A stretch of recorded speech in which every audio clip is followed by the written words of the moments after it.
Harambee! Sisi nataka kutoa ahadi kwa watu ya Gikomba.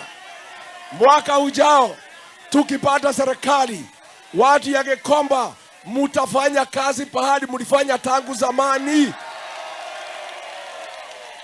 Na hata Kasongo, ukiiba hii shamba ya Gikomba 15.5 acres, tukiingia kwa serikali wiki ya kwanza tutachukua hiyo shamba kutoka kwako tulegeshe watu ya Gikomba. Mimi naambia nyinyi watu ya Gikomba, mimi najua mmeumia. Amebomoa Gikomba. Gikomba iko na 16 acres. Anataka kujenga nusu ekari, aibe ekari 15 unusu. Wewe Kasongo, tukitafuta serikali tuliambia Wakenya hawatabomolewa usiku, na hakuna Mkenya atabomolewa bila kuoneshwa pahali ya kwenda. Kwa nini unabomolea watu ya Gikomba usiku wa manane kama watu wanalala? Sisi hatupingi maendeleo na soko nzuri kujengwa, lakini tunapinga ukiukaji wa haki za kibinadamu, unyanyasaji wa watu wanyonge, watu wa chini, mama mboga, wewe bodaboda, wewe hasla. Ruto alisema bottom up, pesa mfukoni. Kuna pesa mfuko wenu? Aliweka pesa mfuko wenu? Si hapo mnakuja kutafuta pesa? Si mnakuja kutafuta unga? Badala ya kuweka pesa mfuko wenu, hakuambia ni mfuko wa nani. Pesa yote sasa inaingia mfuko wa Kasongo. Harambee! Wewe Ruto, wewe Kasongo, wewe Kaongo.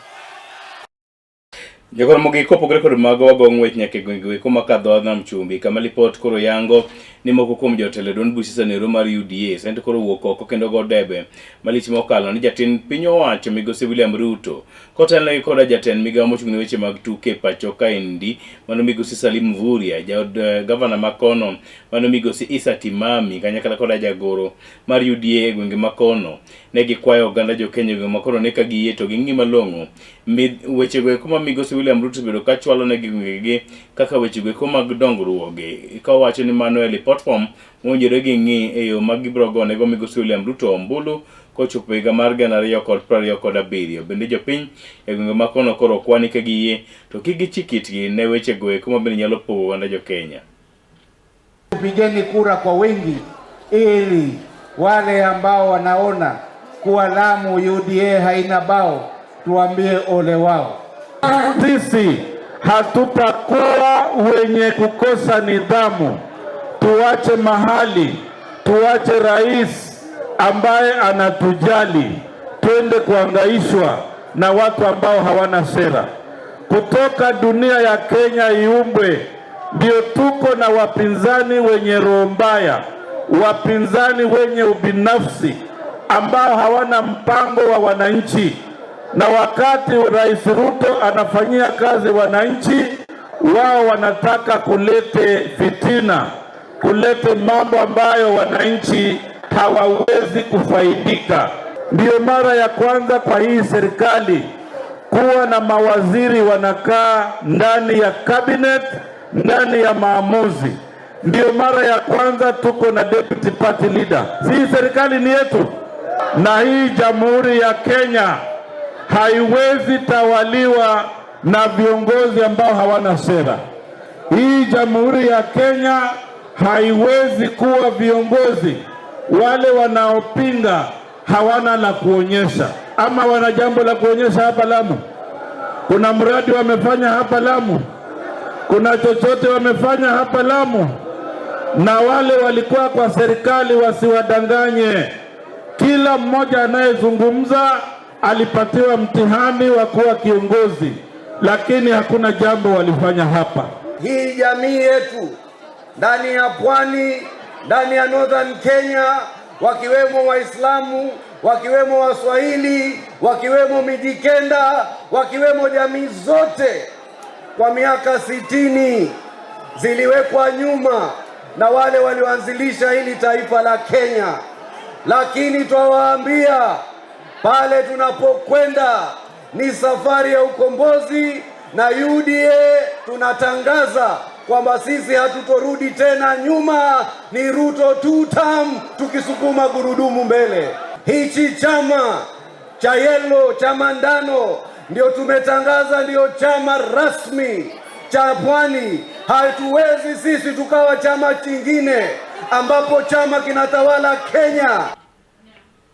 Chenro mag wuodhe koro to nobedo koda ka ng'ikruok kaka achiel koda ka ohala kendo apayano maduong' mawuok Nairobi kochomo Nakuru ne odina mano bang' ka jodak e gwenge mag Naivasha ne jobago ng'anyo mar tipo, ng'anyo mabende koro to ne gisundo godo kambi moro ma ochung'ne loso apayano mawuok Rironi kochomo Mau Summit mondo mi ondigi e tich. Oganago kane loso kora ka jofwamb weche to wacho ni kinde ka kinde gisebedo ka gilimo kambino mar neno ni gin bende ondigi e tich kaka oganda mawuok kono. Kata kamano dwaro margi osebedo ka ogore e lwanda. Bende giko to kambino ne oyie mar ne winjo ywakgi kendo ne gibedo piny ma giloso ka giketo winjruok ma bende koro to biro neno ni oganda go ondiki e tich.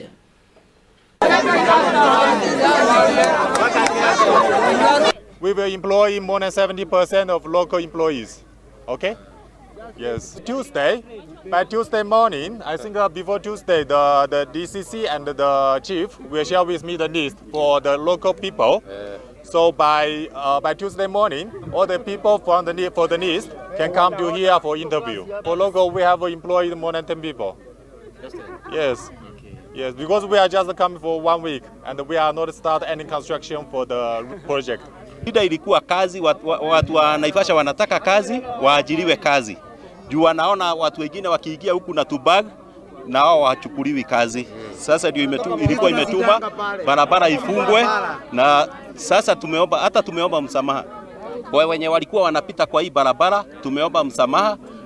Watu samehe, watu wa Naivasha sio wabaya na watu wa Kabati na Medhuri sio wabaya, ni watu wazuri, lakini ndio inatuma wafuge barabara, lakini juu Mchina amesema tutapata kazi, tumefurahia. Tumekuwa hapa kila siku tangu hii project ianze. Tumekuwa tukikuja hapa kila siku tunatafuta kazi.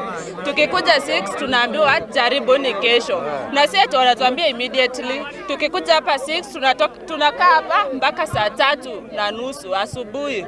Ati wanakuja wanasema ati wanataka watafute officials. Wateme shida ni nini? Tukifika saa 3:30 wanatuambia endeni kujeni kesho. Tunakuja kesho 6. Tunakaa hapa hadi 9. Tunaambiwa tena endeni kujeni kesho. Kila siku. Jana tena tukakuja hapa. Pia mimi nataka niongee mbili kwa Jana pia tulikuwa hapa hiyo 6. Tukakaishwa hapa hadi 9:30. Ndio wanakuja kutuambia aje ati saa hii holidays zimeanza, endeni Easter zikiisha mkuje Tuesday. Mimi kutoka Januari nimetafuta kazi hapa kila asubuhi mpaka jioni niko hapa. Watu wanatoka kwa Kisumu wanakuja kufanya interview hapa. Mpaka Masonja ametoka Lamu, sisi tuko hapa tunakufa njaa hapa. Tunataka serikali tusaidie toka leo tupate kazi. Nyakoro mogikopo kod weche go eko mabende timore apayano ero mar Rironi kende gieki mabende koro piny mangima ne dhi nyime kod dhialo odiochieng autism kata odiochieng obwongo ero ma othal e piny mangima. Ikone to koro en gima ofwenyore ni thoth osiptende kata kuonde chiwo thieth e kaunti ni ma Kisumu gin mago mabende ng'eyo kanyakla koda nok mar mashinde minyalo thieth go tuo maket kod mano en mabende sani koro go tach e osiptende go eko. Kane gitwak koda jopiny odiochieng ero manyoro skul primar no ero mano maleki bo maduong' ma Kisumu jochiw thieth maket kod mago kanyakla koda jotelo mabende ne twak kinde nyasino ero ne owacho ni koro gidhi kawo kaka tijgi mondo mi gine ni gibiro keto chike anyato e County Assembly ma Kisumu mabiro neno ni weche go eko mag thieth anyato e tuono ero mar autism gin mano mabedo keto okang' ero mambele. Migaono ero ma ok mar piny owacho Make Me Smile Kenya makinde duto deo ngima nyithindo go eko manyiri e pacho kaendi kod gwenge eko maoko. Odiochieng' ma kawuono chako chenro moro mar deo ngima oganda e gwenge mopogore opogore mabende giwuoke ka okang' mabiro neno ni giketo chiemo e mesa kanyakla kod e puothewa e pacho kaendi mangima. Odiochieng' ma kawuono Make Me Smile Kenya ne olimo gweng' moro ni Angola e Kisumu East Sub County e Kisumu County kendo chiwo kwan go eko mag kothe mopogore opogore ne nyamrerwa go eko mabende chiwo thieth e kind oganda. Migosi Simon Peter en jatayore tije Make Me Smile kono.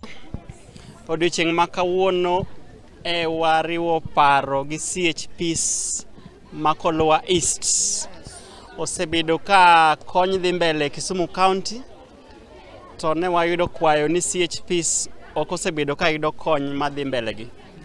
Koro ne en odiechieng' makende ma kawuono ne wago mbaka gi CHPs, wago mbaka maber kendo wamiyo gi kodhi, wariwo paro kendo wan gi geno ni kodhi ma wamiyo CHPs gi dhi keto gi role models e community magintie.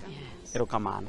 Kabende migosi Simon Peter koro ne oneno ni ber mondo ne gichiw sir maket kod maendi ne nyamrerwa gweko ka owacho ni kinde ndalo duto oganda paro ni gidago ngimano maber, kata kamano mano en mana leka. CHPs dhi through challenges mang'eny nikech e gwenge ji ong'eyo ni gin joma nigo, to adiera to opogore. Emomiyo ineno kata ka kony biro timanyo joma vulnerable, to CHPs gi are not part of jok mimanyogi. Koro gima watimo kawuono ni en ranyisi ne jotelo mag migepe mopogore mag sirkal kod maok sirkal mondo ging'i ni ngima mar CHP ben ngima dhano.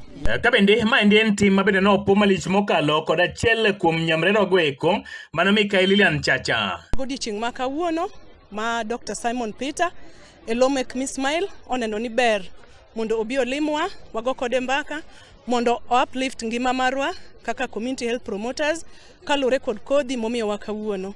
Elo CHPs duto makolwa East, we are about 99.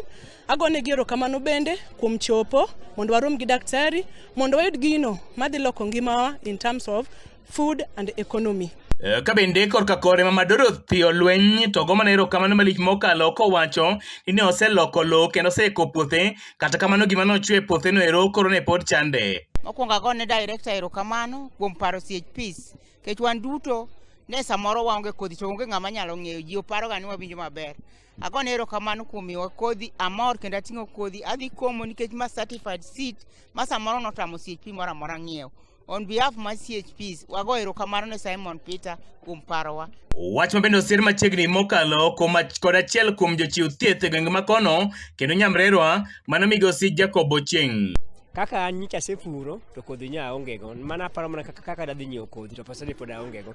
Koro ang'e ni kawuono puotha cha adhi kete oduma kendo mondo mi apur kaka jowetega puro.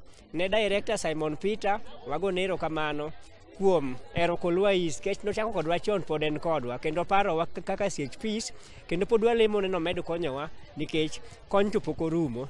Koro wakwa kwa Nyasaye mondo mi otelne omed konyowa. Kawuono to wamor kabisa kendo wadhi komo wate. Nekala TV koke gwenge gi Kima Gangola East Kolwa, Kisumu East Sub County, Kisumu County and Justice Adoyo. Jokol mogimaro sigana kotende koda wach gweko mabende nopo kodhi koda kambi kata riwruok mok mar piny owacho mano Make Me Smile Kenya. Achiel kachiel koro wayudo report kotende koda tuo mar autism mabende nobagi odiochieng' manyoro e Lake Primary School Kisumu. Kano twak kod jofwambo e kinde manoriko chope nyasi mar ringo odiochieng' keto ng'eyo e wi ng'ol mar obwongo, MCA mogwel e kaunti no ma Kisumu, Mikayi Emilio Anyango Ginga okoni kaunti no poni kod rem matamre gi nono kotenore gi nok ma jochiw chenro mag thieth ne jogo mani kod ng'ol mar obwongo. Gino mano singo ne odhi pedho ng'ur makamano e od bura mar kaunti no kendo neno ni osiptende duto mag kaunti no bedo kod gige chiwo thieth moromo kaachiel gi jochiw chenro mag thieth motenore gi autism. Nitie maduong' biro na kaendi omiyo ang'eyo mathoth.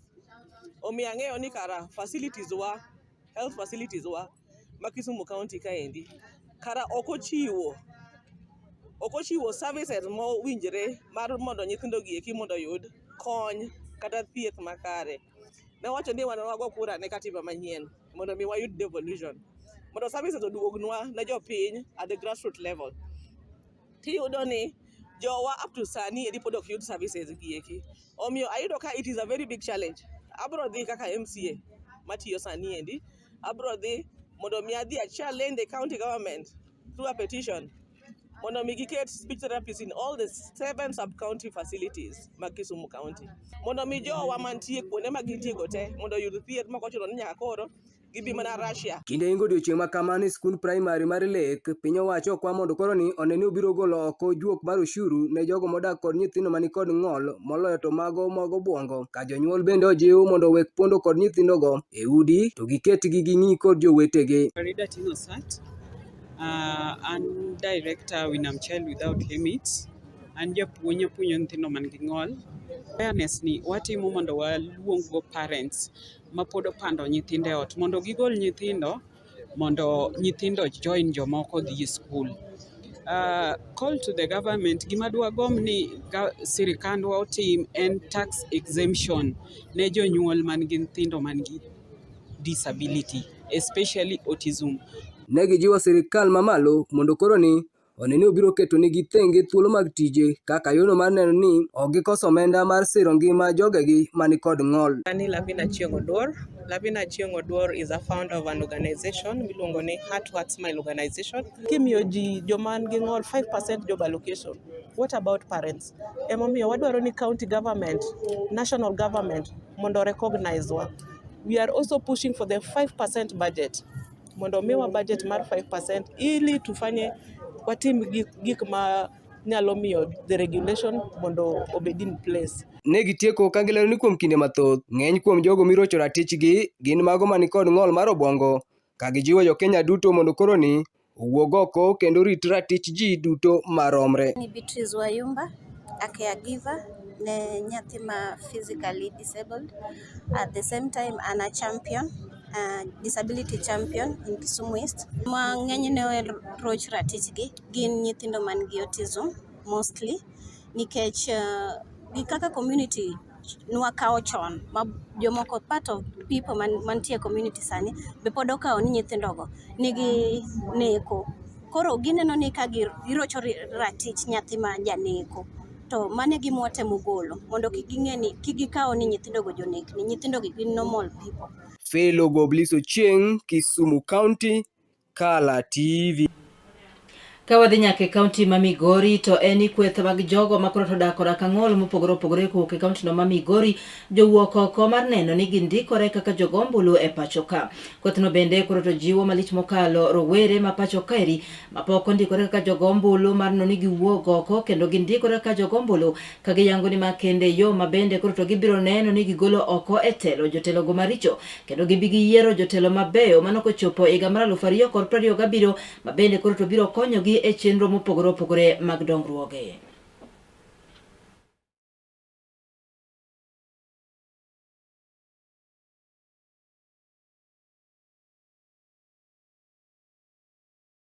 And we have some difficulties that we cannot even reach in the centers for the registration. We urge our fellow to come out to support our people from the homes where the local they were to the centers so that they can be to the one of people can get the registration card. So if you can see us here today, I want to say that we have been left behind so much and we are just reminded us when we are going for election, which we don't want that. And I want to tell the leaders, we are the people like other people. And we have the families, and we are the parents, and we want them to assist us in all ways that they can reach us. Kwa wale walio bado hajachukua kura ni kiwete sana, tafadhali, na tunawaomba wale walemavu wako nyumbani, na tumeomba kwamba ukifika saa ya kura tutapata yale yoyote kutokana na wale wakubwa watakuja na wapikipiki, watawabebwa, watapelekwa pale mnachukua kura, alafu watakata kura. Ukifika 2027 laini kama hiyo. Kama tunaenda kupiga kura sisi kama walemavu, tutaangalia yule ambao ameweka agenda yetu imekuwa kwa hiyo slogan yake. Huyo ndio tutampigia kura kwa maana huyo ndio atajali maslahi yetu. That it is very important for them to participate in all government programs, including that of voter registration. As we all know the slogan that your vote is your future. We have shared and we keep encouraging them. Persons with disability, they have been left behind for a very long time. And we have encouraged them and sensitized them such that they hold the card so that come next year, which is just a few months away, they ensure that they have the real leaders who have the Chapter 6 of leadership and integrity that can consider them, can empower them and can do all that which is possible. And we have also agreed that we will keep thanking those who have stood with them as a matter of human encouragement. Jokoro mogojongi kine mamago timre ten migawo mochung' ne ndikruok mag oganda kata immigration saito koro wuok oko kwayo oganda jo Kenya ni giwuok oko kendo gidhi gikawo opande kuonde go eko mabende gindikore kaka chenro magi mag manyo opande maket kod mago. Piny owacho wacho ni opande buora oseduogo e kuonde mabende oganda jo Kenya nondikore, kata kamano opande go eko sani koro kawo mana buru kuonde ma gintiere go eko oganda jo Kenya manochiwo kwayo ne opande maket kod mago sani koro ling kama tuo kapok giwuok oko mondo gidhi kawo opande go eko moseduogo. Piny owacho koro kwayo jopiny tung piny Kenya kod counties duto ni giwuog oko gidhi apises mopogore opogore gikawo opande maket kod mano, ka gilero ni ma biro konyo gi chwalo chenro gi go eko mapile ka pile kendo ling'o ombulu ne jatelo mabende biro loko ngima gi higni makiny. There are 462,000 IDs that have not been collected, and one of the things that we do in this sensitization exercise is sensitizing the chiefs so that they become our primary agents of ensuring that IDs which have not been collected are collected. In this county, there are 15,000 IDs which have not been collected. And today we have sensitized our chiefs together with the county commissioner. We are already aligning these IDs all the way to the sub locations so that the assistant chiefs can be able to use the village elders, the nyumba kumi, to ensure that these IDs, almost 8,000 of them, are IDs of people who are applying for the first time. And these are people who are missing out on critical government services. And it is our responsibility to ensure that no ID is applied for and not picked. Freedom of press and the freedom of communication that we have, if there was any challenge, those who are affected would have come out. But again, I want to assure Kenyans that we have no reason at all. And that is why the president removed vetting, which was a discrimination in itself. We cannot go back again and discriminate any Kenyan from getting the necessary identification, because these are our young people. They want to go to the university, they want to go to colleges, they want to benefit from Nyota and all other empowerment. Jalupa jatend piny owacho manongire Kithure Kindiki koro to wuok oko kendo golo kwayo makende ne jodak e kaunti no ma Kirinyaga mar mondo miyo bio neni owuok oko kar rombgi kendo ogoyo ombulu ne jatend piny Kenya masani Laktar William Ruto manokochopo higa mar 2027 kane oloso koro ka jopiny tlono owacho moko kuom chenro mopogore opogore mag dongruoge mabende koro to yango ne Laktar William Ruto osebedo ka ochopo ne oganda wuok e kaunti no ma Kirinyaga ka bende omedo sundo kendo medo kwedo malich mokalo jotelo go manie kweth makwedo piny owacho ma wacho ni onge ber moro amora kata dongruok ma ginyalo kelo ne oganda e pacho ka. Tunataka tufanye kazi na rais na tunataka ili kazi hii yote ikamilike next year tupatie rais a second term. Si namna hiyo?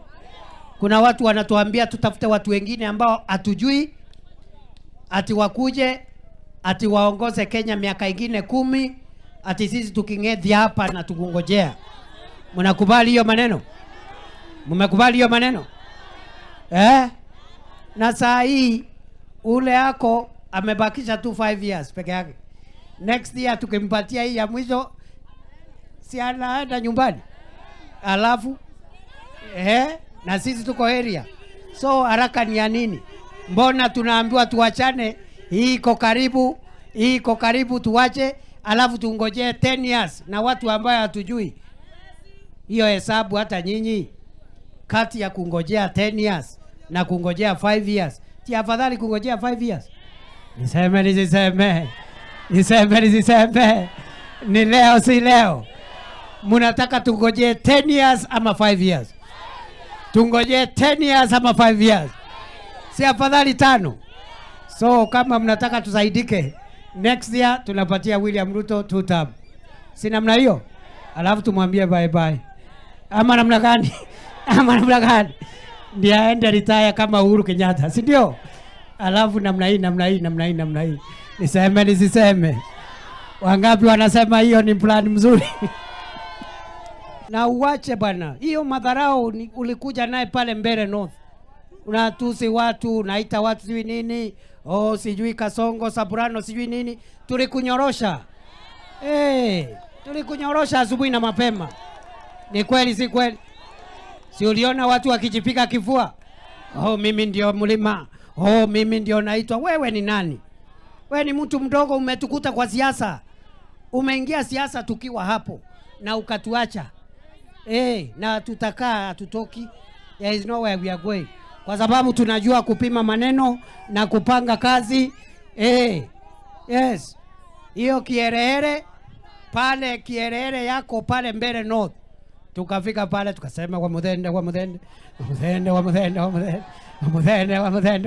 Ni fire si fire. Ni fire si fire. Jagoro mogo jonko tiko weche manyien kugwen market kod Manyien ni ogai machon mar doho mapacho kae ndi mano migosi David Kinani Maraga mabende holap dhoge ndongo ne bedo jatend piny owacho mapacho kae ndi sainto koro sayo malich mokalo jatend piny owacho masani migosi William Samoei Ruto mwacho ni tiyo arietha kod omenda jo Kenya. Maraga koro wacho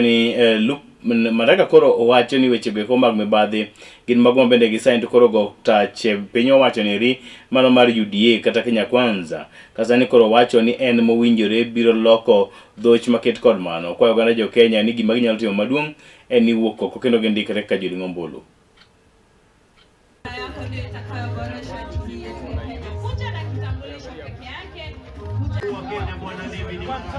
Badiliko njia peke yake ya kupata hiyo ni kuwa na kura. Kuwa na kura, vijana wala ambao mjachukua kura, tafadhali mchukue kura ili mwaka ujao mpige kura. Na mwaka ujao hakuna mtu anabaki nyuma. Juzi hata nilicheka, watu walicheka sana. Akina mama hapa mnasikia? Atisha imelipa mama amepata watoto 10 kwa mwaka moja. Unasikia? Hata kama ni mtu mchinga, hata kama ni mtoto wa miaka 3, hata kuambia hakuna mama anaweza pata watoto ina namna hiyo. Hiyo ni njia ile ya kuiba. Ile njia ya kuiba mali ya umma. Hiyo ndio ujenzi ule mimi nataka kusimamisha. Mnanielewa? Kabisa. Nasimamisha na hao watu wanacheza nitaweka ndani. Kabisa. Mnasikia? Kabisa. Nitaweka ndani. Hakuna mtu atanitisha. Mimi sitishiki. Kweli. Mimi naogopa Mungu peke yake. Kabisa. Watu wengine mtu hawezi kunitisha mimi. Kabisa. Brenda bano migosi David Kinani Maraga. Ogai mar doho machon. Yes. Was it a bright idea? Kecheno kaka Maraga wuoyo kendo twak gi jopiny to kata nyithindo be kala be gikiani ma Maraga.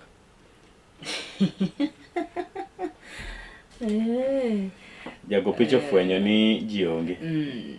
Koro kamera ng'iyo na malo. I feel ni Maraga, according to me, that's according to me, he made a mistake donjo wicho beko mag siasa. Liga si mareno se dogna chien kanyo maber. An siasa miyo kora nene in a very different manner, I don't know.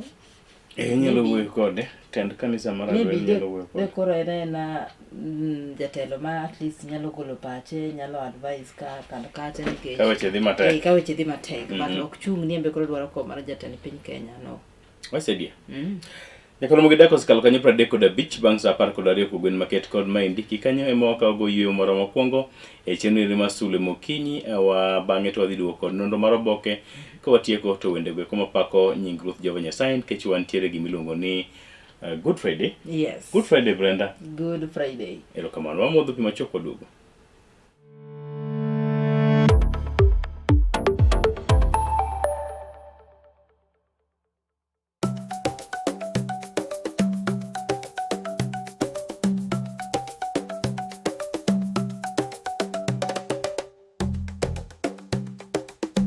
Be isegombo ng'eyo kit tedo chiemo ma opogore opogore, obed chiemo manyasani kata manyachon, machalo aliya, aluru, obambo, to kod mamoko mathoth.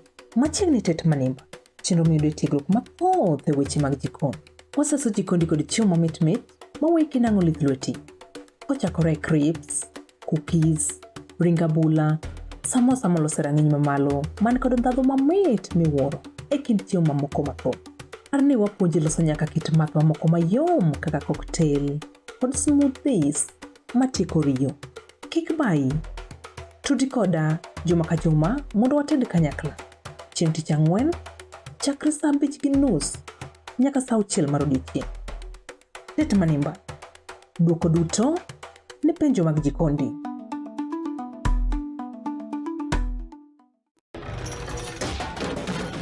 Tok bedo kod odiechieng' marabora e sikunde ka iduogo pacho, yud thuolo mar kweyo pachi kendo bedo gi mor e chenro mar Bang School. Chenro mar Bang School chakore saa 10:30 ma midhiambo nyaka saa 11 ma midhiambo. Kama inene katun mamori, ipuonjori weche mathoth, ibedo kod mor gi nyiero motimo Cathedral. Kik bayi, Bang School, chenro manigi mor lilo ne nyithindo duto. Kala TV, machiegni pacho ma e odwa.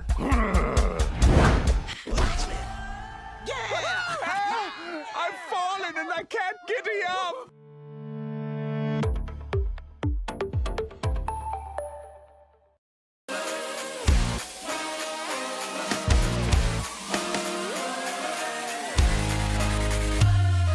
Komuch to wan kode duoko mag tuke mopogore opogore, jotugo motimogi, kuonde magitimogie, to gin tuke magi mabiro.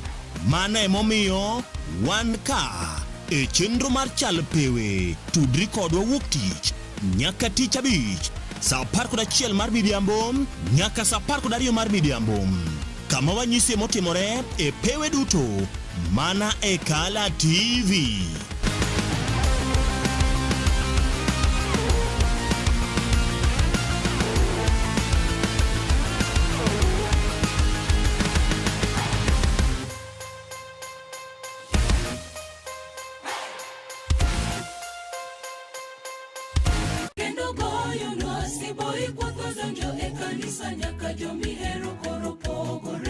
En gino makare mar chako odiochieng' gi ruoth.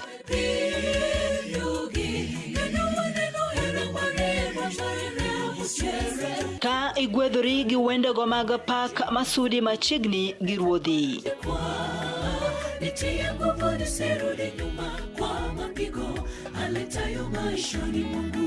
Bende wakelo ni jipo mag muma koda puonjruok mar lesson ma itayi gi Pastor Charles Odinde.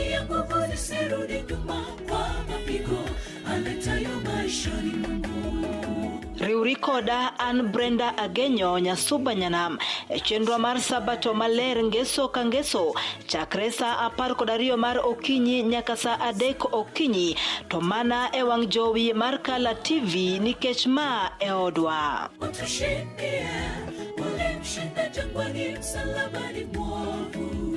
Get ready to elevate your business and any other commercials when you advertise with us. We are not just a channel. We are your gateway to the peak, for we give you the precision and desire to your commercials. Let us be your partner in success, broadcasting your message to thousands of our viewers. Contact Kala TV today and let's make the magic together.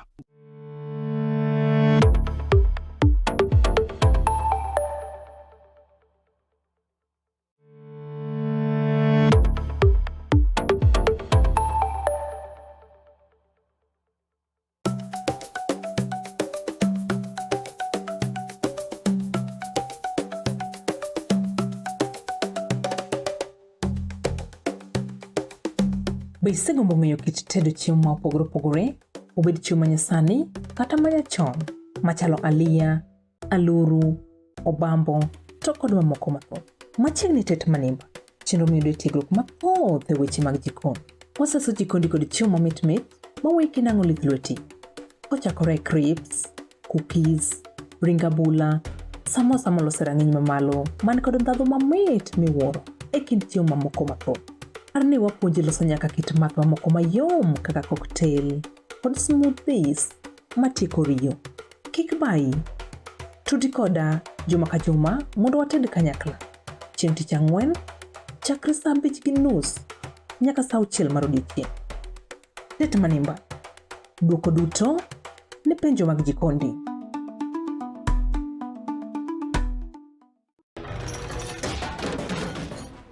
bedo kod odiochieng' marabora e sikunde ka iduogo pacho, yud thuolo mar kweyo pachi kendo bedo gi mor e chenro mar Bang School. Chenro mar Bang School chakore saa 10:30 mamidhiambo nyaka saa 11 mamidhiambo. Kama inene katun mamori, ipuonjori weche mathoth, ibedo kod mor gi nyiero motimo cathedral.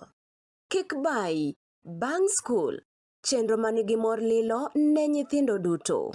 Kala TV, machiegni pacho ma e odwa.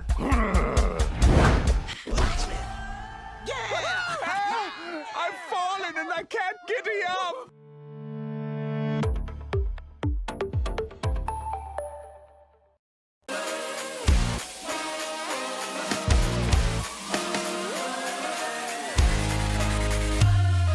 Komuoch to wan kode duoko mag tuke mopogore opogore, jotugo motimogi, kuonde mag timogie, to gin tuke mage mabiro.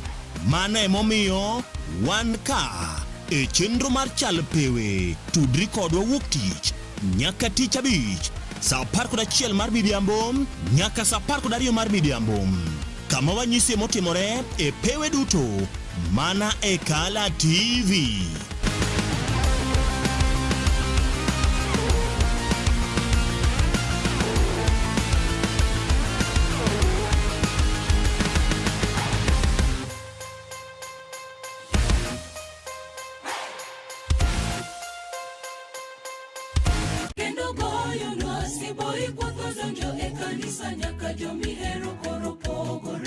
En gino makare mar chako odiochieng' gi Ruoth.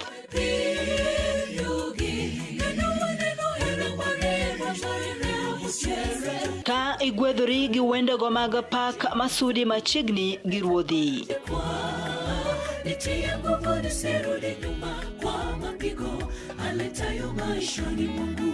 Bende wakelo ni jipo mag muma koda puonjruok mar lesson ma itayi gi Pastor Charles Odinde.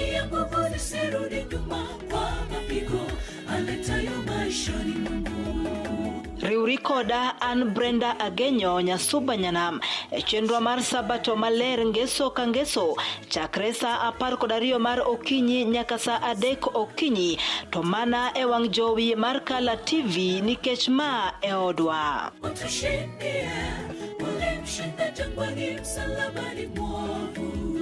Get ready to elevate your business and any other commercials when you advertise with us. We are not just a channel.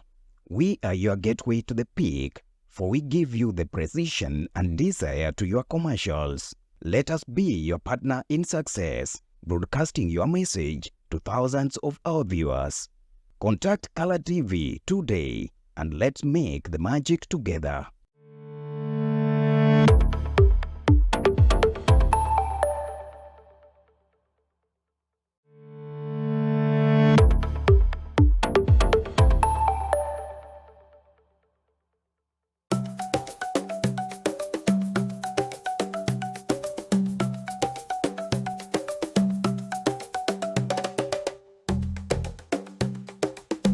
Be isegombo ng'eyo kit tedo chiemo ma opogore opogore, obed chiemo manyasani kata manyachon, machalo aliya, aluru, obambo, to kod mamoko mathoth? Machiegni tet manimba, chenro miyudo tiegruok mathoth e weche mag jikon. Waseso jikondi kod chiemo mamit mit maweki nang'o lith lweti. Kochakore crepes, cookies, ring abula, samosa molose rang'iny mamalo man kod ndhadhu mamit miwuoro e kind chiemo mamoko mathoth. Arni wapuonji loso nyaka kit math mamoko mayom kaka cocktail kod smoothies matieko riyo. Kik bai, tudi koda juma ka juma mondo wated kanyakla. Chieng' tich ang'wen chakre saa 5:30 nyaka saa 6 mar odiochieng'. Tet manimba, duoko duto ne penjo mag jikondi.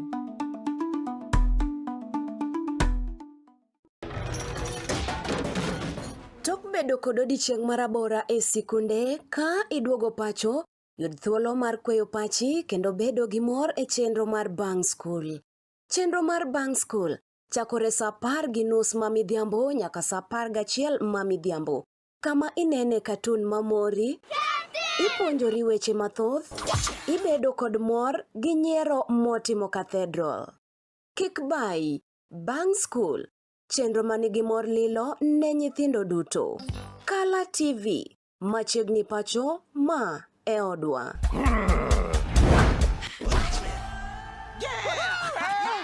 I've fallen and I can't get up.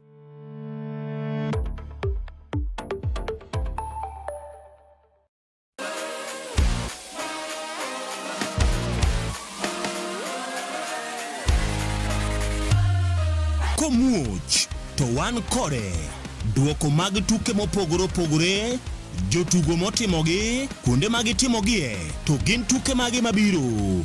Mano emomiyo wan ka e chenro mar chal pewe. Tudri kodwa wuok tich nyaka tich abich saa 11 mar midhiambo nyaka saa 12 mar midhiambo, kama wanyisi motimore e pewe duto mana e Kala TV.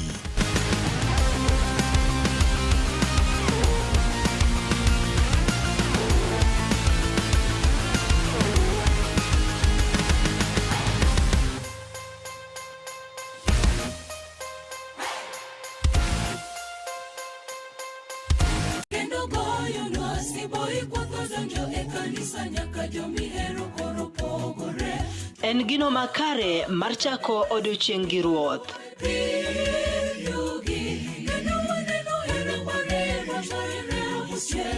Ka igwedhori gi wendego mag pak masudi machiegni gi ruodhi.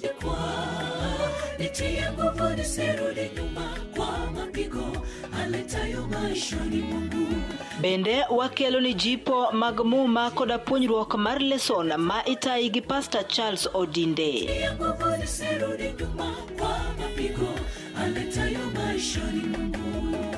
Riuri koda an Brenda Agenyo Nyasuba Nyanam e chenro mar sabato maler ngeso ka ngeso chakre saa 12 mar okinyi nyaka saa 3 okinyi, to mana e wang' jowi mar Kala TV nikech ma e odwa.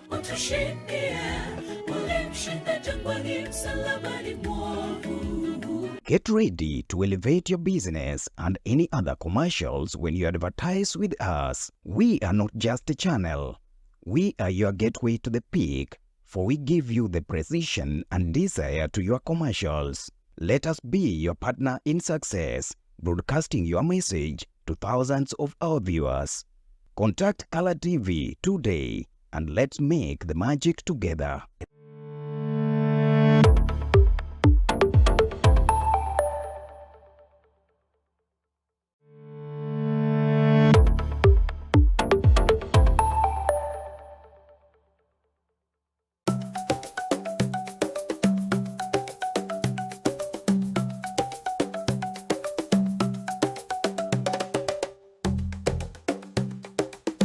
Be isegombo ng'eyo kit tedo chiemo ma opogore opogore, obed chiemo manyasani kata manyachon, machalo aliya, aluru, obambo, to kod mamoko mathoth. Machiegni tet manimba, chenro miyudo tiegruok mathoth e weche mag jikon.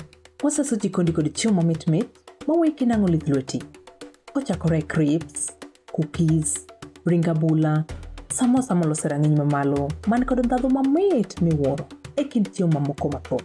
Arni wapuonji loso nyaka kit math mamoko mayom kaka cocktail kod smoothies matieko riyo. Kik bai, tudi koda juma ka juma mondo wated kanyakla. Chieng' tich ang'wen, chakre saa 5:30 nyaka saa 6 mar odiechieng'. Tet manimba, duoko duto ne penjo mag jikondi.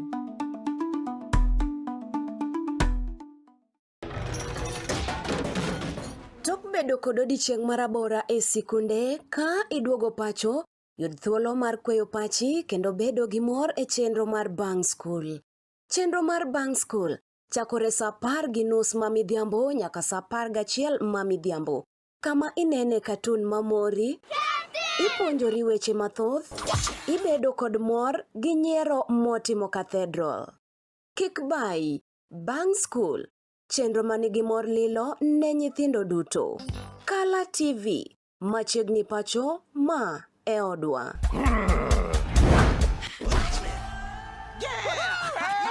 I've fallen and I can't get up.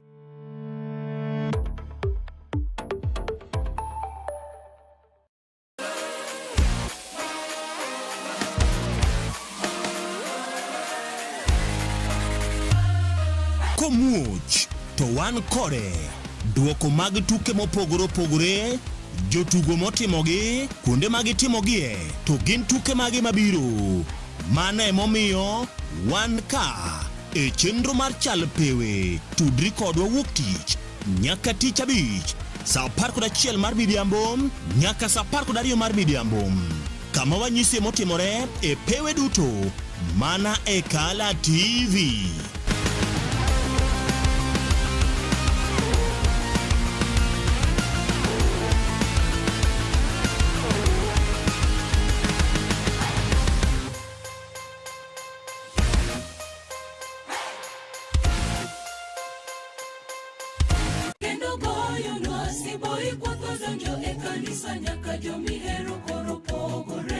En gino makare mar chako odiochieng' gi ruoth.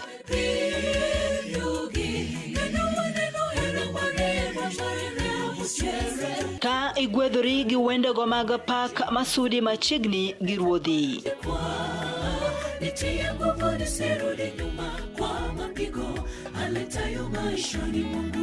Bende wakelo ni jipo mag muma koda puonjruok mar leson ma itayi gi Pastor Charles Odinde.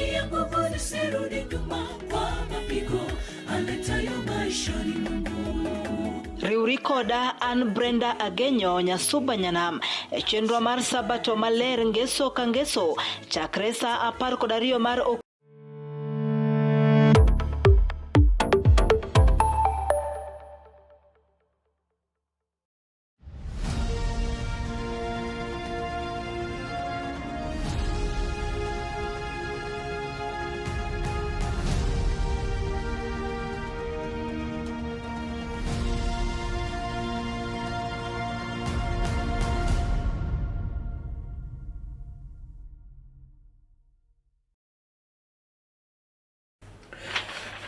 Machiegni kendo nyakora Mogajwang' mapiyo piyo wadonje chenro ni riba nonro mar Oboke. Oboke mosedonjo ka en mano mar Daily Nation tarik 3 dwe mar 4 2026. Pod antie ka kod nyamera Brenda Agenyo Nyasuba Nyanam.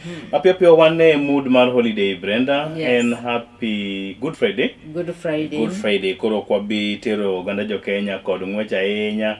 Anyete weche geki mag siasa kod nonro mar Oboke. Wabro mana lidhe ma wiye bang'e to wamigi wende go eko mapako nying wadonje kanisa. Opak Nyasaye. Yes. And then bang'e kanyo wabobedo koda chenro go eko mago manyiso gigo matimore koni kod kocha. And then Brenda bobedo kanyo koda chenro mar chuny wach. Koro mo kanyo saa 5 nyaka saa 6. Mapiyo piyo Oboke ni mano mar Daily Nation itenere mokwongo nyakoro Mogajwang' queries.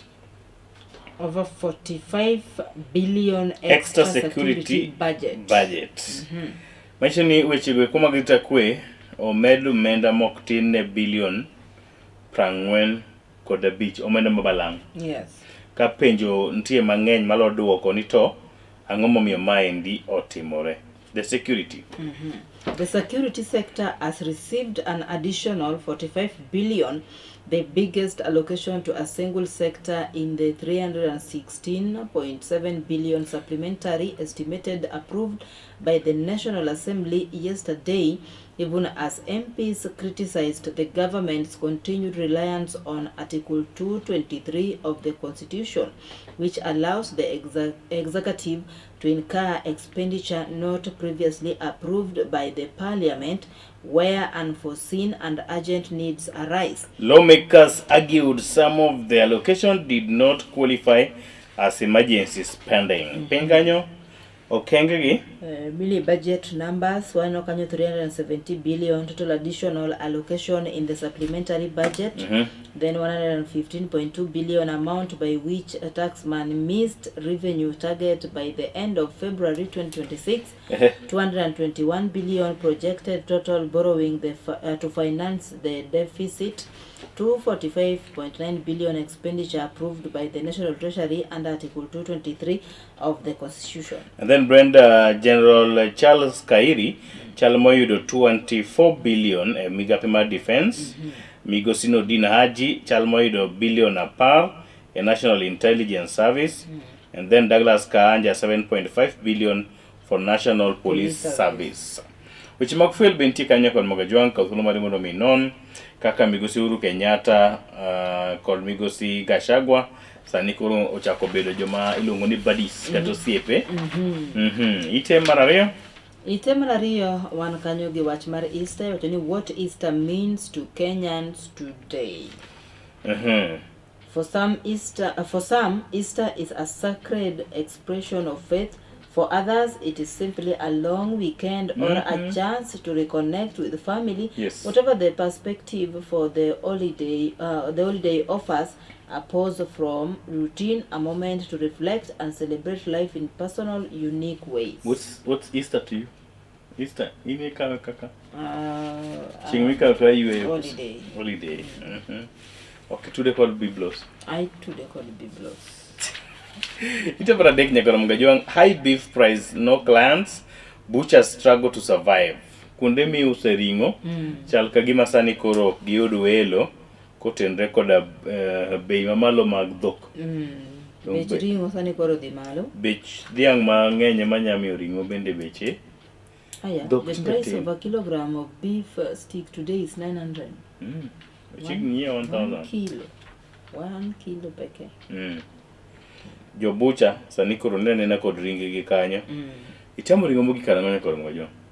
Nani mimi? Kata nyakora mogi. Okay. Oh, by the way, nyakora mogi. Yes. Ite mar ang'wen and question over 45 billion extra for security in revised budget. Anano kanyo tipo mar National Assembly Budget and Appropriation Committee Chair migosi Usonga Samuel Atandi jalubura Malega Usonga wachno ero mane ni ite mokwongo time ite mar ang'wen ka thuolo mari mondo mi ng'e report maket kod mano. Ite mar abich Brenda, over 138,000 police prison officers move to SHA health cover. Ni apisas mag obila moko moingo 1,138 saini to koro dhir kendo ketnegi okumba manyien mosogi e bwo okumba manyien mathieth mar SHA. Ka report maket kod mano inoni ite mar adek. Ite mar was it ite mar adek really? No, ite mar abich. Ite mar abich. Ite mar auchiel. So kanyo ni Ruto, the mountain is mine to keep. Wawacho ni God Kenya en mare. Mare ma. Mondo mi oriti ma ng'ama mulo murima. En ng'ama gibro wuogodo go girambo. President William Ruto yesterday accused opposition leader of spreading propaganda in a bid to intimidate him into abandoning the Mount Kenya region. Wacho ni ok bi wuoyo na marach nupa na biro wenu God Kenya. Ite mar abiriyo. Uhuru Gachagua truce jolts Ruto's plan. Riwruok moro koro ni kendo Uhuru gi Gachagua. Osiep moro osebedo kanyo ka iwacho ni kaka osiep maket kod mano nyalo biro olo pi. Mang'ich. Osiep mabende nitie kid chenro mag migosi William Ruto bedo jatend piny owacho tielo mar ariyo. Bala kanyo gin lendo nyakora Mogajwang ite mar aboro ka thuolo mar mondo misom ite mar ochiko. State to review fuel VAT, fuel VAT spend 17 billion to caution consumers. Piny owacho sani koro ni kod chenro mar biro nono kendo manyien kaka ing'ado osuru value added tax weche go mag modhi pacho ka. Nitie ite mar apar. Ite mar apar on kanyo gi wounded Kenyan fighters trapped in Russian hospitals. Russian hospital, apend Russia ma Kisumu. Jolweny go eko mopogore opogore mbele nodhi kedo e yo mane ok ging'eyo. Actually, they are not even jolweny.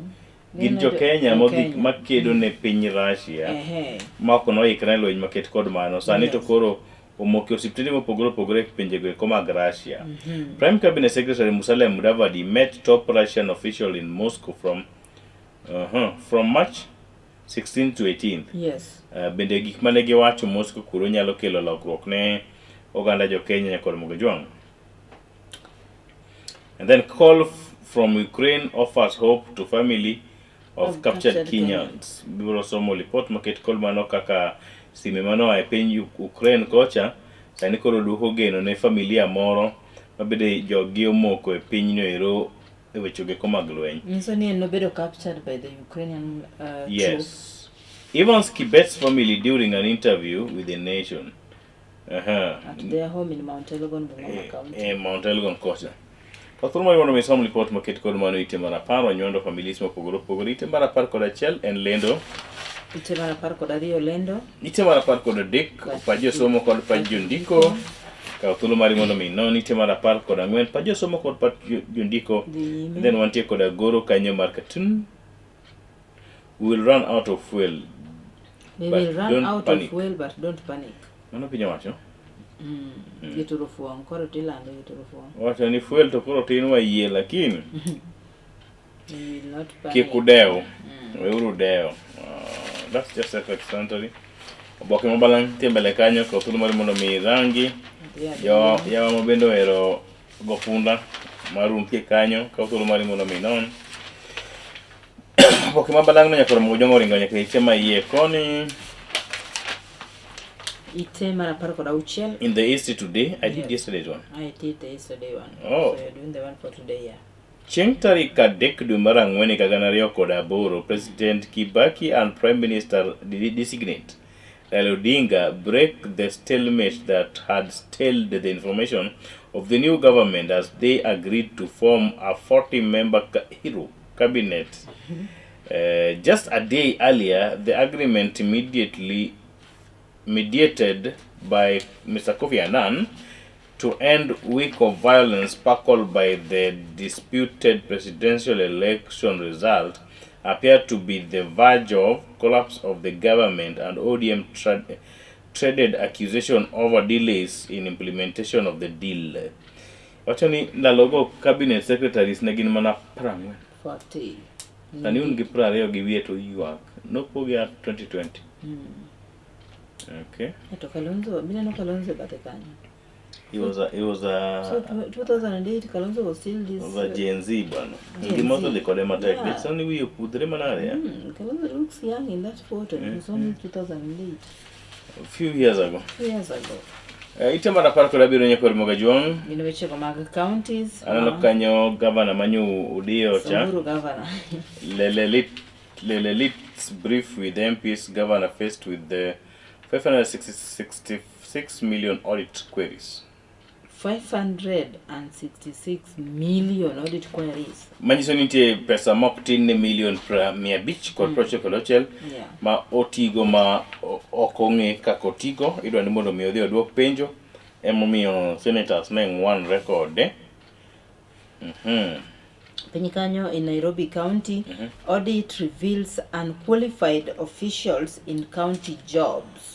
The Nairobi City County Public Service Board has uncovered senior officials employed without the required academic qualification, raising fresh concerns over hiring practices at City Hall. Mago mibadhi mapile warado wanyakoro Mogajuong. Ite mar apar kod aboro en Mukurweini mass burial stars row as lawmakers. Governor Lockwood Horns. Yoro koro nitie momienje e kind jood bura kanyakla koda governors e kindego eko mabende ni nitiere iko makanyakla. The battle of 11 unclaimed bodies at Mukurweini Public Cemetery has triggered a dispute between Nyeri Governor Mutahi Kahiga and Mukurweini MP Johanna Kaguchia. The row has also thrown into sharp focus, mounting pressure on public burial space in the county and renewed scrutiny over how unclaimed bodies are identified. Exactly. Garissa to host National Science Fair as students showcase innovation. Tell them Garissa. Yeah. Hey, all the places. Yeah, you're going to be more. I can do it. It's Garissa. Garissa ucheunare. Kucha bende kata kibet. No, mad. Why did they choose Garissa of all the places? Of all the places, by the way. Health Cabinet Secretary and Dwell and Education Director General Abdi said the return reflects expanding education and accommodation capacity in Garissa, Wajir and Mandera counties. I don't know whether you have seen this, but late Dwale and Terui. exactly. Agine ne. International pinje maoko hope dim for end to Iran war after Trump speech. Kawuono hope dims kiny hope nitie tek. Neno twak mar gi jofwambo no. Geno koro tho bang' kanye Trump osepuso dhoge nyoro. Lweny koro chal ma pod bro dhi nyime ka thuolo mar mondo mi ng'i weche beko. Weche mag ohala nitie ite mar 20. CMA moves to real-time governance monitoring. Yeah. Kenya Publishers Association officials chairperson Kiaru Kamau and vice chair Agatha Karani and CEO James Odhiambo confer with Cases MP Julius Kipleting Ruto at Bunge Tower in Nairobi yesterday over the Books and Newspaper Amendment Bill 2025. Mbele Kenya kuna mwejo ntiere kaka omenda ringo pacho ka indi kono kingenye. Omenda ringo bombe buko ka den tiere agaja mili kod kwano lendo mopogore bentie ite mar 20 kod 2. Then jogo mama goro lal godo. Kole nitimo prograde. Melo chakore e batite mar 20 kod 2. Oh, gi repeat 20 kod 2. Gimbe gine holiday. 20 kod 3. And prograde, no? And then on tip called Aaron Khalil Saj Sulwe. How do you read that name? Little one Sulwe. So where are you from? I was in Gishu County. Aaron Saj. Kenya somo ni nina wiki. Asenat Doli Ayayo. Inene? Asenat Doli. Hensiaka. Yeah, majase. Oh, ibro tere Butende village Mumias, Kakamega County. Oh. Regina Alwach Ochieng. Okay. Lindando Nyayombe, Northwest Ugenya from 10 a.m. Mo Ugenya maluga. Ugenya masiro. Yeah. Evelyn Millicent Akoth de Kawuno Joluonganye egine. De iko panyi. De iko Karachuanyo. Sunday. Asa korido revolo. Sunday kendo be Karachuanyo. Ite mar 20 kod 6 gin weche ge komak tuke nyakol Mgajwang. Simomos. Any big names line up for Keep Keino Classic races. Weche ge komak tuke ma Keep Keino. Osepangore ka nyakol Mgajwang. Nakuru host Great Rift 10 aside. 10 aside. Ka uthuolo mar mondo mengi weche mag tuke. Why former Southampton and Tottenham FC midfielder Wanyama is confused about? Okay, is confused about retirement. Why former Southampton and Tottenham FC midfielder Wanyama is confused about retirement. Okongi could not retire. But then yesterday we read something in the newspaper Nation about I met the author of the story yesterday, and he said we are sure of what we are saying. Even if we go to court. Daily Nation, very, very sure. It's sure of what they are saying. Now, I mean, we not sure with it. Ite Mogik Nyakolo Mgajwang, why Kenya is paying 3.9 billion in AFCON hosting right fee. Kendo why Victor Wanyama is confused about retiring. Penentie Batheka Nyakolo Mgajwang.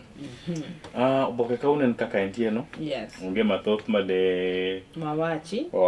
Wane holiday to Naka kiwinjo chalo kagima ni holiday. Gibe gine yweyo fenya. Gibe gine yweyo. Yes. Nitie yiero mar teachers mag jopuonje monego bed ni bago odiochieng' ma kawuono okakore gidhi nyime ang' nwaluone japiny. Yes. Mondo waneni to yiero go nitie kata oweyo gin yiero go eko ma bende ne ochak weche gi odiochieng' lero manyoro Brenda. Yes. And then gidhi onego bed ni gidhi nyime odiochieng' ma kawuono kata kamano nitie lipot malieko ne doho ne ochungo yiero maket kod mago.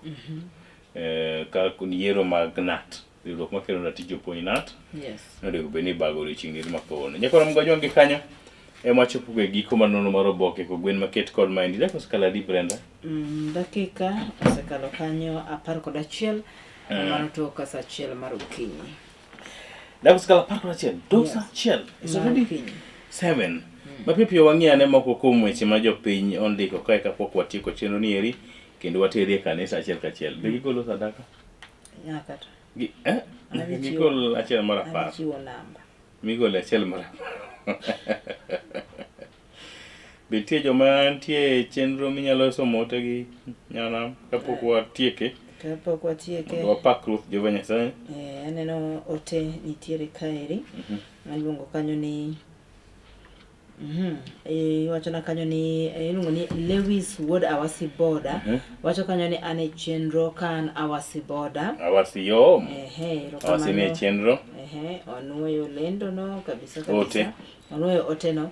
Kaeto wan gi Mwalimu Charles Luanga from Nyamira County. Wacho kanyo ni well represented Friday style, let's talk more music loading up. Exactly. Well done Nyaore. Ibinjo kosengi kaka kumodhi. Kauno onge weche mang'eny. Kwamboka Jacqueline Kwamboka, Rafael Misuko, to Calvin Sojuang, wacho kanyo yaure uru kanyo dong ase molo chon kan rongo Kamagambo. Rongo dala. Yes. Rongo sai. Celine Dion, wacho kanyo ni good morning Brenda, aneni makare kan kuoyo kocha. Kaeto wan kanyo gi Isaiah Atiang Nyakwar Migire, wacho kanyo ni good morning from Kanoki Mira, Kanyangoro School, following live. Yakoro mojongo watieke giganyo kama koro Brenda osekawe piny chal ni no thiedho piny mwalo yo subagi kocha. Koro bede inya chung MCA. MCA makare? Mos. Poka yudo kuma chung MCA lakini anya chung but kuma dwa chung ene ma poka yudo kumanyo. Do gwengu piny room. What's room gwengu? Okay dog na dog laro telo gwengwa gi mondo gwengwa gi jawuoto gwengwa.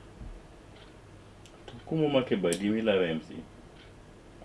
Mimi ya watu ni amanyo kuma malare kombe MCA 2027. Okay. Kacho Peter sayudo. Koro mga jwangi wakao yueyo gi kanyo, watego chenro niere gi kanyo koro mga jwangi mondo mwarwakie chenro no mar pako Ruoth Jehova Nyasaye, wakwayo ni Easter maber. Yes. And Good Friday, ibed kod odiochieng' maber, mopong' kod ng'wono mar Ruoth Jehova Nyasaye. Yes. Ibed kod Saturday maber, bende opong' kod ng'wono mar Ruoth Jehova Nyasaye.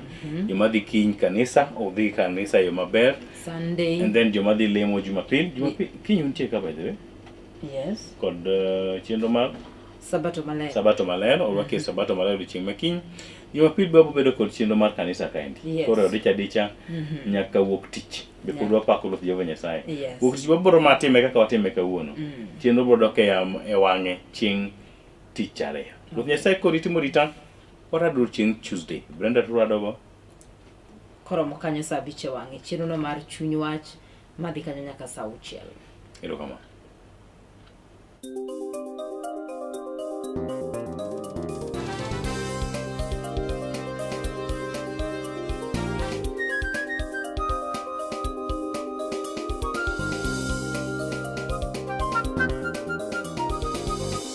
Ineno Kala TV.